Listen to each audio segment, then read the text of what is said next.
بسم الله الرحمن الرحيم.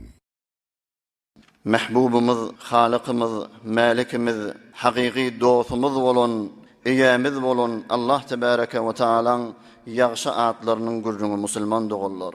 25-nji ady El-Muizz Celle Celaluhu. 26-njy atda El-Muzil Celle Celaluhu. Yani Hudaý ki izzet berýär, Hudaý ki zelil etýär diýdigi. Tuizzu men teşâ'u ve tudillu men teşâ'. Halan adamga izzet berýän, halan adamda haro zelil etýän. Her kim Hudaýyna muty bolsa, eger fakir de bolsa, berde de bolsa Hudaý Taala ona izzet berýär. Yusuf aleyhisselam goýa okladylar, zynnan okladylar, ahir azize Mesir bolmadymy? Hudaý bilen bolansaň.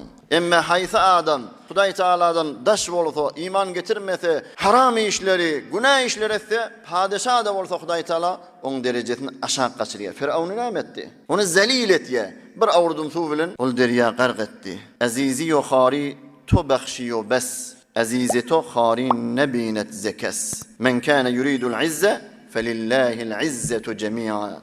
Haýsy adam izzet etleýän bolsa, izzet Hudaý Taala'nın ýanyna diýip aýtdy.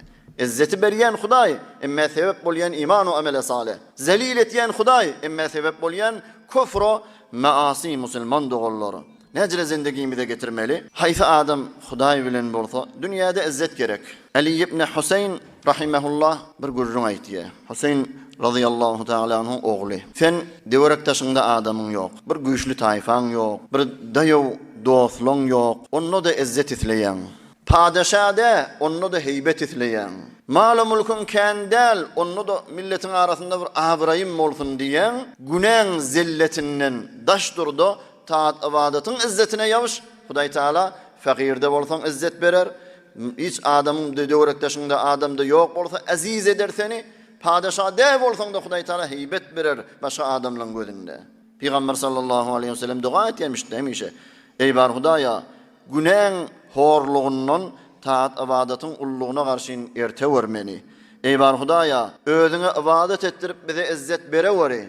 Ey bar Hudaýa, günah ettirip zellet berme var diýip Peygamberimiz dua etýärmişdik. Biz menbe izzeto zellet kim bolly? Hudaý Taala. Aziz etýänne Hudaý, zelil etýänne Hudaý. Eger sen şu Hudaýy ýaşyp da iman getirip de şu Hudaý bilen melsoň, Hudaý Taala izzet berýär. Emma ondan daşallygyňça Hudaý Taala zelil etýär. Yebtaguna indahumul izze fe innel izzete lillahi jemi'a. Adamla kafirlaryň ýanyna izzet gözleýärmi? İzzet hemmet Hudaý Taala'nın ýanyna diýip aýtýar. Bu atlaryň hasiyeti haýsy adam düşenme günlerinde 40 gezek ya muizz, ya muizz, ya muizz diýip de Hudaý Taala'nın muizz diýen ady bilen Hudaý Taala'ny çağırsa, milletin arasynda aziz we muhterem bolar diýip aýtypdyr awliýalar.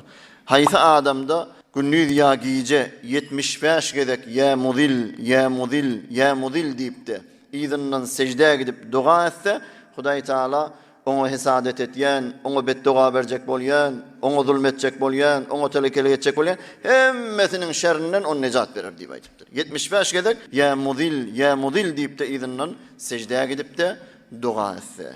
Hudaý tebarek we taala ýagşy atlarynyň hormatyna hemmelerimiziň günäsini geçsin. Hemmemiz bu dünýede awray, ahirinde iman, ahiretde beheşte jawidan nesip etsin.